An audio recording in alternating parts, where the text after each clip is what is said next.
What's up, everybody? My name is Buchanan from Lehigh University, and I'm here with Figure It Out Baseball, talking about fastball spin rate. Fastball spin rate is becoming an increasingly popular metric that you're seeing all across the baseball landscape. As a coach, we're starting to get it all the time in recruiting emails and in recruiting videos. You have young guys who they jump up on the mound and they have a Rapsodo set up and they're chasing spin rate. But what does spin rate actually mean? What does it do to our fastball, and how can we manipulate it? Let's first start with talking about what spin rate is exactly.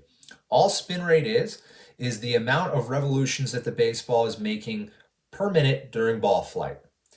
A typical fastball spin rate range in the professional ranks is somewhere in 2300, somewhere within that range, give or take a little bit. Anything well above that range would be considered a high spin rate fastball, and anything below that range would be considered a low spin rate fastball. How does spin rate affect a fastball?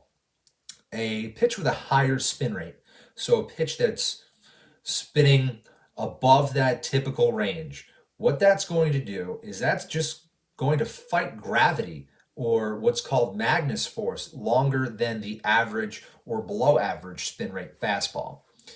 So if the pitch is fighting gravity or it's fighting Magnus force longer than it would typically, it's going to give the illusion that the pitch is rising.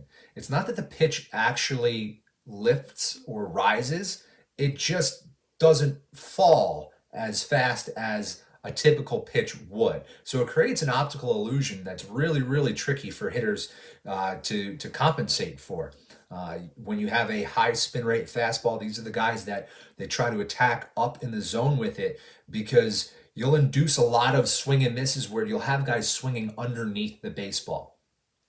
Inversely, a low spin rate fastball is a pitch that is spinning below the typical fastball range, and because of that will fight Magnus force less than a typical fastball, and it will be what is described as a sinker. All right, so if it's fighting gravity less, it's going to fall faster, creating the sinking action on the pitch. This is a good thing because you're going to get a lot of guys who get on top of the ball and induce a lot of ground balls. That's why sinker ballers, they live off of ground ball outs.